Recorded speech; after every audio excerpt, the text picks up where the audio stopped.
एक जानिब Iran America की धुलाई कर रहा है तो दूसरी जानिब शुमाली कोरिया भी पीछे नहीं और शुमाली कोरिया के हैकर्स ने एक खौफनाक और ज़बरदस्त किस्म का साइबर हमला किया है अमेरिका पर।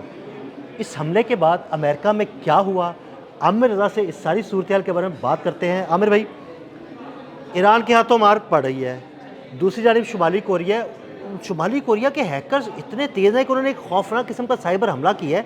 उस साइबर हमले में अमेरिका में क्या हुआ? देखिए, पहली बात तो यह है कि आपको इसको ईरान की जंग के साथ ही लिंक कीजिए प्लीज़। उसकी वजह यह है कि पासदारानी इनकलाब ने कुछ देर पहले ही कहा कि हमने अमेरिका के रिलेटेड तमाम आईटी कंपनीज़ के हेड ऑफिस को उड़ाना है। बिल्कुल ऐसे ही है। ये आपको अगर आए इसका समझ आए, देखें, आपने पहले पैनिक फैलाना होता है और पैनिक फैलाकर आपने बड़े मज़े से, बड़े दिलचस्प अंदाज से अपना काम करना होता है। जब आप कोई भी किसी भी आप मीडिया इंडस्ट्री के अंदर हैं, लेट्स से आपके इंडस्ट्री के अंदर एक ख़बर जो है सिर्फ कोई दूसरा मीडिया हाउस जो है एक फुलझड़ी छोड़ता है तो आपके यहाँ पर पैनिक फैलता है और आप कहते हैं कि फ़लाँ रिपोर्टर का फ़ोन करो, कहाँ से आ गई, किसने ब्रेक कर दी, कैसे आ गई, फुटेज कहाँ से मिलेगी, क्यों नहीं आई, फुटेज कहाँ से आएगी, इस तरह के बहुत सारे सवाल। ये वो पैनिक होता है जिसमें आप अपने लिए कोई बड़ी ख़बर जो है उसको ब्रेक कर सकते हैं। यानी ये एक टैक्टिक्स का इसको समझ लें। जब ये ख़बर आई थी कि जितने मिडल ईस्ट के अंदर इनके आईटी के सेक्शंस हैं या कंपनीज़ हैं उनको अब हिट किया जाएगा, उससे जो पैनिक फैला उसमें सबसे बड़ा पैनिक ये था कि इसके डाटा को कैसे महफूज किया जाए। और वो डाटा जो है इसलिए कीमती है कि उसमें ना सिर्फ अब आपका ये जो वेबसाइट्स हैं, जैसे सर्च इंजन्स बोले, मैं नाम नहीं लेता, चले सर्च इंजन्स की हैं, मुख्तलिफ साइट्स हैं, ना सिर्फ ये हैं बल्कि आपके डिजिटल करेंसी जिसको हम क्रिप्टो करेंसी या जो भी आप कहें, उसके बहुत सारे नाम हैं, उनको भी आप ट्रांसफ़र करना चाहते हैं। ये सारा काम दुबई में हो रहा था। सही। इससे पहले भी एक दुबई में कोरिया के ही हैकर्स ने चोरी की हुई है जो अब तक की क्रिप्टो करेंसी की सबसे बड़ी चोरी कहलाती है। ये भी अरबों डॉलर्स में है। ये जब पैनिक फैलता है तो उस पैनिक के अंदर से फिर आप जब डाटा ट्रांसफ़र हो रहा होता है उसके अंदर से नकब लगाते हैं। अच्छा। आपको मैं एक बात बताऊं, ये जो हमने कहा था कि FBI के हेड ऑफिस में बैठे एक हिंदू डायरेक्टर के कंप्यूटर के अंदर से फाइल्स और तस्वीरें और क्लिप्स जो हैं चोरी हो गए। बिल्कुल बिल्कुल। ये असल में ऐसा ही पैनिक था जिसके अंदर तेज़ी के साथ डाटा जो था एक जगह से दूसरी जगह ट्रांसफ़र किया जा रहा था। वो मौका होता है हैकर्स के लिए कि ऐसे मौके पर आपको, अगर आप इसको मैं आसान कर दूं, जी बिल्कुल बिल्कुल। आजकल एक स्कैम है जी कि आपके पास व्हाट्सएप पर एक मैसेज आएगा कि आपका पार्सल आया है, ये कोड है, आप इसको सिर्फ क्लिक करें। क्लिक करें तो आपका मोबाइल हैक हो जाता है। हैक हो जाता है, बिल्कुल। उसकी वजह यह है कि आप पर डाटा ट्रांसफ़र किया जा रहा होता है, अगर आपने उसके अंदर दाखिल होने की कोशिश की तो आपका अपना मोबाइल चल, देखें सेम ऐसे ही हैकर्स आज भी काम करते हैं। और उन्होंने ये पैनिक फैलाया। पासदारानी इनकलाब ने कहा कि हम कंपनीज़ को हिट करने लगे हैं। लाजमी बात है कि इनकी कंपनीज़ के तमाम डाटाज़ को ट्रांसफ़र किया जाना था। उस ट्रांसफ़र के दौरान इनको समझ आया कि भाई हैकर्स अपना काम कर चुके हैं। अब ये बड़ा अजीब सा मामला है। शायद मैंने आपसे पहले भी कहा था कि दुनिया को पेपर करेंसी से डिजिटल करेंसी पे लेके जाया जा रहा है। जब एक बटन दबाएगा कोई तो ये पूरी करेंसी, चाहे आपके ख़जाने भरे हों, खाली हो जाएंगे। और ये वो वक्त आ गया है कि अगर ये इस तरह का कोई निज़ाम बनेगा तो फिर ऐसे हैकर्स भी होंगे जो आपके अरबों खरबों रुपए इसी डिजिटल करेंसी के अंदर से लम्हों में।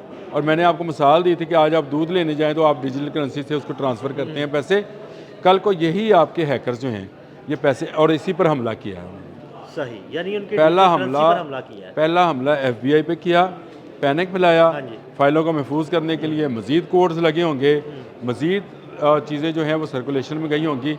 और दूसरा, पासदारानी इनकलाब ने कहा कि हमने दुबई में मौजूद जितने इनके IT सेंटर्स हैं, कंपनीज़ हैं जो यहाँ काम करती हैं, हम अगला निशाना उनको बनाने लगे हैं। ये वो कॉशन था, ये वो जो कि शुमाली कोरिया के लोगों ने उठा लिया। देखें, शुमाली कोरिया ईरान का इत्तेहादी मुल्क है। भाई देखें, वो शुमाली कोरिया एक तरह से दुनिया से बिल्कुल कटा हुआ है, लेकिन उसके लोग कितने ज़हीन हैं कि उन्होंने एटम बम तक बना लिया हुआ है। अपने ऐसे ICBM बनाए हुए हैं कि दुनिया उनसे डरती है। और उनके हैकर्स कितने तेज़ हैं कि अमेरिका में उन्होंने नकब लगाई, पूरा डाटा निकाल लिया। देखिए, जब भी आपका कोई शागिर्द बहुत तेज़ होए ना, तो आप समझे उसका उस्ताद कौन है। बिल्कुल। अब ये शुमाली कोरिया के बबलू भाई जो हैं ना, इनका उस्ताद शी जिन है, हाँ, चीन। चाइना, पीछे चाइना खड़ा। अब आप पीछे चाइना, जब चाइना की आपके पास टेक्नोलॉजी का एक्सेस हासिल हो आपको, और चाइना ने वो, मैंने अक्सर मैं जिक्र किया करता हूँ कि बाइडो बनाया है।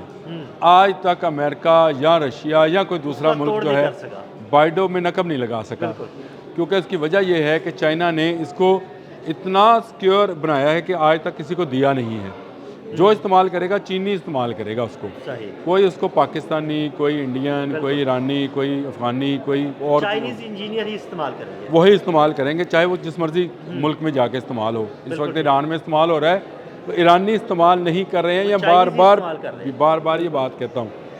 तो इनका उस्ताद चाइना है।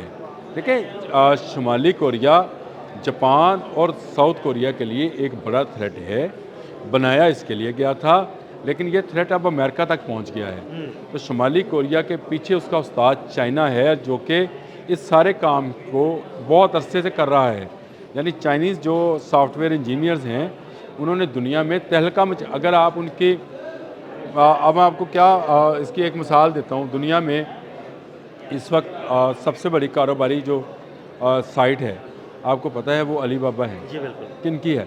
चाइनीज। चाइनीज़ की है। अभी आप अमेरिका कहता है जी मेरे पास आप भेज दें अपना टिकटॉक, तो कितने अरब एक साइट बनाकर वो अरबों खरबों डॉलर जो हैं वो कमा लेते हैं।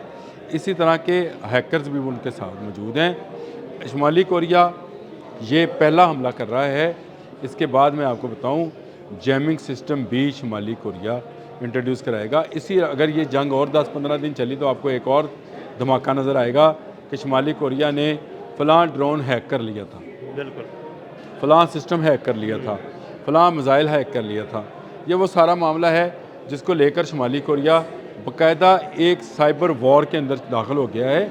अब शुमाली कोरिया को कैसे ब्रीच करना है, इस वक्त यूरोपियन और अमेरिकन जो हैं इस पर काम कर रहे होंगे, लेकिन क्योंकि पीछे चाइना खड़ा है, तो चाइना का बाइडो सिस्टम जो है वही सपोर्ट करेगा और शुमाली कोरिया को, कि उसके अंदर से कोई चीज़ बाहर निकल कर ना आए। ये बड़ा अजीबोगरीब काम शुरू हो जाएगा। मैं आपको बताऊं, अब किसी का डाटा महफूज नहीं रहेगा, क्योंकि अब ये चोरी वाली टेक्नोलॉजी जो है ये बबलू भाई के पास आ गई है। बिल्कुल। हैकर्स वाली टेक्नोलॉजी है। और शुमाली कोरिया के जो टेक्नीशियंस हैं ये सारे चाइना के ट्रेंड किए हुए हैं। इनको कोई हैक नहीं कर पाएगा, लेकिन ये दुनिया में इसी तरह से छलावे की तरह कभी एक जगह से दूसरी जगह, दूसरी से तीसरी जगह उड़ते फिरते रहेंगे, और जहाँ से इनको ज़रा सा क्लू मिलेगा वहाँ से ये चीज़ें ले उड़ेंगे। बिल्कुल, बहुत शुक्रिया आमिर भाई। आमिर भाई ने बड़ी तफसील के साथ इस सारे मामले पर रोशनी डाली। अदील अहमद और आमिर रज़ा को इजाज़त दीजिएगा। अल्लाह हाफ़िज़।